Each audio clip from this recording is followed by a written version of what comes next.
Hey everyone, welcome back to the channel. Big news from the tennis world, the Paris Masters is just around the corner. But the list of absentees keeps getting longer and longer. And yep, Novak Djokovic headlines that list. Let's break it all down. So, Novak Djokovic, the reigning Paris Masters champion from 2023, has decided to skip the tournament again. The last time we saw him play there, he was absolutely clinical, defeating Grigor Dimitrov in straight sets to lift the trophy. But this year, just like last year, he's sitting it out. Now, there hasn't been an official reason given, but Djokovic has been clear in recent interviews at this stage of his career. He's choosing quality over quantity. He'll only play tournaments that really matter to him, either for legacy, ranking points, or emotional value. But he's not the only big name missing from Paris.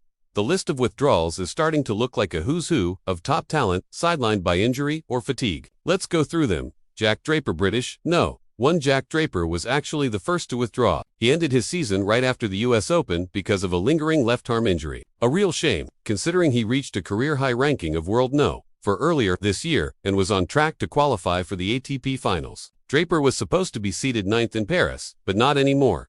Next up, Holger Rune, who just can't catch a break lately. He was already dealing with a thigh issue during the Stockholm Open, and then disaster struck when he snapped his Achilles tendon in the semifinals. He's already had surgery and admitted it'll be a long time before he's back on court. Rune had climbed back into the top 10, but that injury has put a hard stop on his season. The latest seed to pull out is Jakob Mensik, the Miami Open champion and one of the season's brightest young stars. Mensik injured his foot at the Swiss indoors and had to withdraw mid-match. Turns out, that injury's worse than they thought. He's now withdrawn from Paris. 2. Tommy Paul. Then there's Tommy Paul.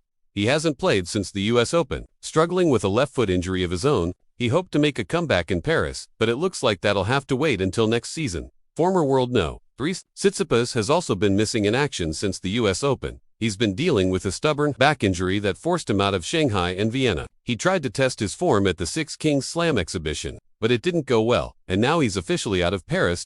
Next. Frances Tiafoe, another American who's decided to call it a season. It's been a rough year for him, with just one final appearance, all the way back in February. After a string of early exits in Asia, Tiafoe decided to shut things down and reset for 2026. And finally, hometown favorite, Arthur Fils. He reached a career high of World No. 14 earlier this year, but has been battling a stress fracture in his back since May. He tried to make a comeback during the North American swing, but hasn't played since the Canadian Open. Unfortunately, Paris will have to wait. So yeah, that's quite the list. Djokovic, Draper, Rune, Mensik, Paul, Tsitsipas, and Fils all out. With so many top seeds missing, this year's Paris Masters might just open the door for some surprise runs. Players like Jannik, Carlos Alcaraz, and Daniil Medvedev are still expected to headline the draw, but the field is definitely looking lighter.